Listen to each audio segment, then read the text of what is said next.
Hello and welcome. I'm Brian Kaplan, editor of The Banker. I'm with Michael Watt, who's the Investment Banking and Capital Markets editor. We're at the Investment Banking Awards 2015 in London. We're just about to have the awards ceremony. And Michael, I mean, you sat on the judging committee this year. Were you impressed by the diversity and range of the entries that we had this year? Yeah, it was a very strong year. Multiple entries for every single category that we asked banks to submit for, which I think shows the depth in the industry and the sort of the focus on a vast range of different topics in the industry as well. All right, and at the Investment Banking Awards in The Banker, the way we do it, I mean, we focus very much on innovation. We call them, you know, Most Innovative Investment Banker of the Year is our top award. And do you think that innovation really is key in the markets these days? Because balance sheets are, are kind of out and innovation is where it is. Yeah, banks have to box clever with the new environment. It's constantly changing, but we've had higher capital ratios, higher liquidity ratios, higher leverage ratios, and a lot of deep structural changes in the market as well with clearing and trade reporting. So banks essentially have to do the same with less, or more with less in some cases. And it's about finding the balance between what products you can offer, where you make your focus, because being a jack of all trade for a lot of banks isn't really possible anymore. Okay, and in times gone by, I mean, an occasion like this, the deals would have been very much sort of European deals or US deals, but now we're seeing much more in the way of deals coming out of emerging markets, aren't we? Yeah, especially with Asia. There's a very strong renminbi issuance at the moment coming out of China. A lot of banks from Western markets going there and facilitating that, connecting investors from non-Chinese markets to Chinese issuers. A lot of European banks getting Western issuers, Western governments in many cases, to issue in renminbi.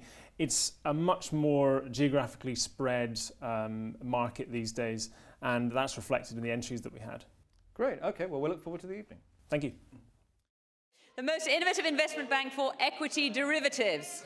The winner is Societe Generale.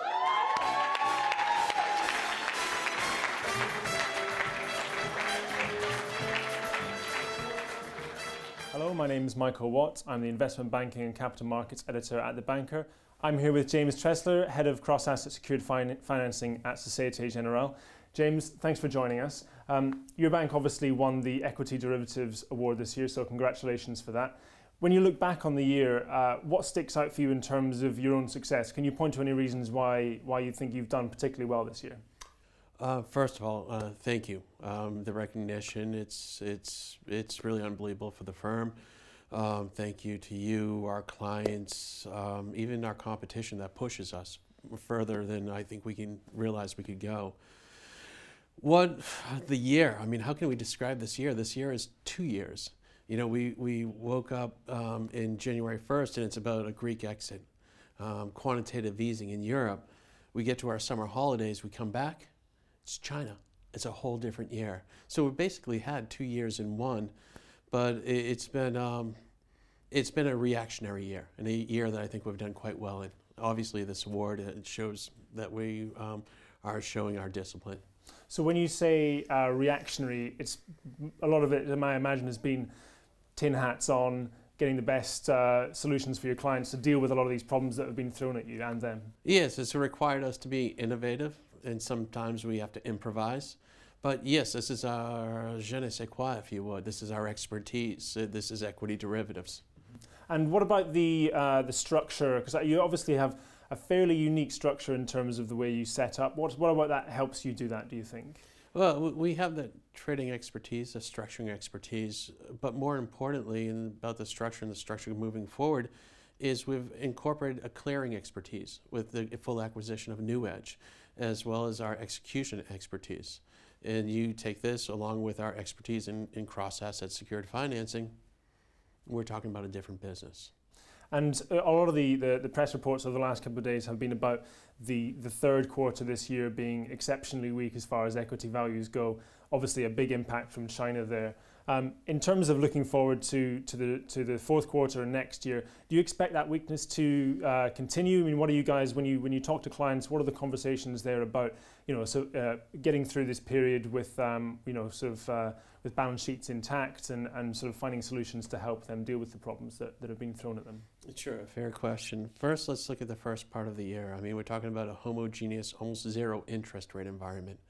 So we have clients looking to capture yield, capture yield in secured financing and unsecured financing. And those that have captured the yield in the first half now trying to protect that yield in the second half. Going into next year, it's about balance sheet, it's about liquidity, it's about leverage ratios, NSFR, LCR. It's about scarce resources. And the message for the next year with Societe Generale is quite simply, we're open for business. We have balance sheet to go for clients. We have liquidity to go for clients. It's very important that we get that message out to them.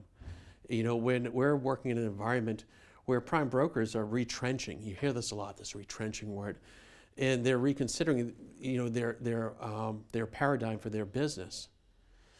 In a lot of ways, they've put all their clients on notice. And SG is saying today, we're open for business and prime brokerage.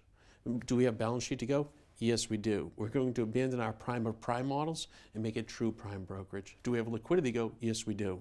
Is it open for everybody? No. It's open for you if you come now. James Tresser, thanks so much for joining us. Have a great evening. Cheers. Thank you. Most innovative, independent investment bank. And the winner is Moelis and Company.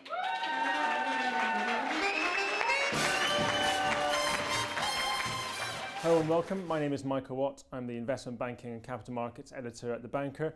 I'm here at the 2015 Investment Banking Awards in London. I'm with Matt Prest, Managing Director at Moelis. You guys have won Best Independent Investment Bank this year. Just take me through the year and give me some highlights as to why you think you've performed particularly well over the last 12 months. Michael, our business is all about clients and the success of our clients. And so I think we've been very successful in being very close to them, staying close to them, understanding their requirements and their key issues so that we can provide them with the best advice possible. So it's all about client focus, and that's what's led to our success. Also, being global, being relevant to our clients in the regions and the sectors that they do business. So things like the Hutchinson Whampoa deal, advising them on their UK deal with O2. Heineken, another big global deal, advising them on the sale of their Mexican packaging business. These are big global clients that have global requirements, and so being relevant in the areas and the geographies in which they operate is absolutely critical. Do you think that the current market situation with investment banking offers a good opportunity for independent firms such as yourselves to grow even further? The larger banks are burdened more with capital regulations, liquidity regulations than they once were. Is there a chance for the smaller operators to nip in and sort of take market share off the bigger guys? I believe so. In this environment, the clients are constantly adapting. They need to, for their, in terms of their own competitive position.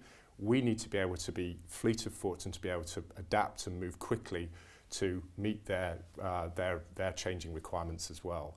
And I think that independent operators like ourselves are very much more adept at doing that than large bureaucratic institutions. So it plays right to our strengths, both in terms of our global coverage, but also our key client focus. And therefore, I think it really does play to the strengths of firms like ours. But one needs to be not just independent, but have that critical mass and that global position to be able to provide that service that the clients like ours are looking for. So it's about striking the right balance between those two things. Yes. The size and the sort of independence and the flexibility to go after new markets, new clients, etc. Absolutely, yes. Do you think that obviously a lot of your activity is in M&A and bonds and IPOs. Do you think the economic events of the last couple of months have slowed the appetite for that sort of activity with your clients, or is that as strong as it was in, say, the first half of this year? we continue to see great appetite for deal making within our client base. So certainly we haven't seen that so far. And in fact, the recent volatility in the markets affords opportunity to those people. Before, a lot of people were talking about values being overblown and too high. I think that the current volatility really kind of gives those people that have got good positions in the markets real opportunity to take advantage of the situation. And do you think that impetus will continue to the end of the year and into next year as well? Is there that sort of strong wind behind it? Based on what I see in our pipeline, absolutely, yes. Matt Press, thanks very much for your time. Enjoy the evening. Thank you. Thank you. Most innovative investment bank of the year. The winner is HSBC, and I'd like to invite Robin Phillips onto the stage to come and accept the award.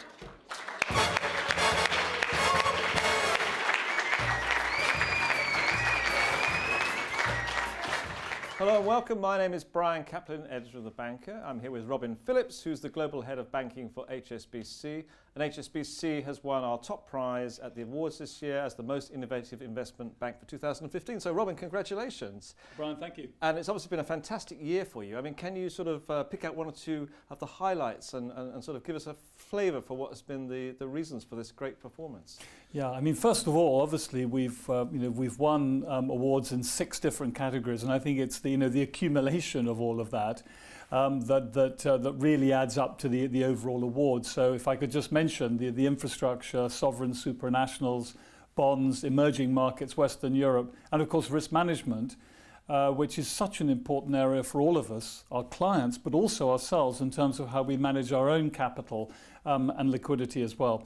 Can I say that clearly we would not be here without the support and trust of our clients, and evidently our teams, our product teams, our coverage teams at HSBC who've worked tirelessly on so many fronts to be able to compete and ultimately to win in these categories and the category you just mentioned. I think this is really a culmination of efforts over a period of years where we have really put the client at the heart of our agenda, adopting a product agnostic approach, and through that that way we can get more a solutions-based value-add approach to our clients. Okay, now let's zero in on the bonds award there then, because I mean, when I looked through all the different entries, it was just so impressive about the sort of range and diversity of the bonds. I mean, maybe you can pick out one or two bond performances that were particularly impressive this year. Yeah, I'd be happy to do that. I mean, there are a number of different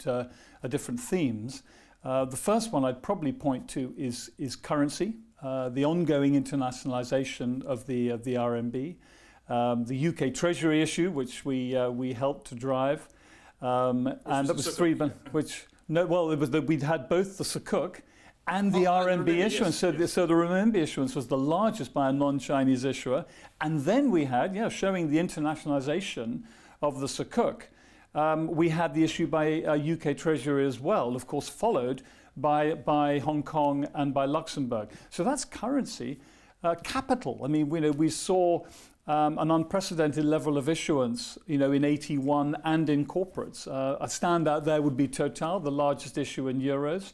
In AT1, I think we just in Asia we led 17 of the top 23 transactions in Asia. So a number of themes. One other I would point to would be foreign issuers coming to the euro market. Coca-Cola, the 8.5, well, we had, of course, that was a 100-year transaction, so notable for its long maturity. But of course, then we had Coca-Cola, 8.5 billion issuance in euros. So some major developments in all of those areas. All right, so now let's turn to green bonds, because you did some of those as well, and you've made a bit of a speciality, haven't you, in sort of focusing on the climate change area and the green bond area. Well, I mean, our prominence in the debt capital markets is obviously well acknowledged. What people may know less well is that we've been a leading bank in driving, promoting corporate sustainability, particularly where the environment is concerned. We have a leading research capability as well. It's only natural that we put these two together and allow us to drive this green financing market. Okay, now let's finish off by talking about the project and infrastructure finance, because I think that's very interesting because with all the new rules and the capital charges, you know, it's not something a bank can ever finance directly now, is it? So you have to kind of structure it in a way so that you can bring new kinds of investors into it. Tell us a little bit about that. Yeah, well, I mean, first of all, we know that the supply is there. And in terms of the investors, you know, we see a move away from just traditional investment by institutions to real estate, to alternative types of investment, and of course infrastructure. There's plenty of liquidity, there's plenty of money going into this area. I think we have to be a little bit careful that the weight of money is obviously pushing prices up. But the project bond market in particular has to move forward now, and I think with the help of the multilaterals, really help over time replace what will be a more and more difficult bank market for the obvious capital reasons that we've often discussed. And for us, I think a couple of successes last year was the St. Lawrence Bridge project, which was our first Canadian PPP project bond, and obviously important that we can support the offshore transmission sector in the UK with our second project bond issuance, this time for Gwenti Moor, a 19-year issuance. Farm, yeah. Absolutely, and that's a wind farm, absolutely. Okay. Robin, thank you very much indeed. Have a great evening. Pleasure. Congratulations on the award.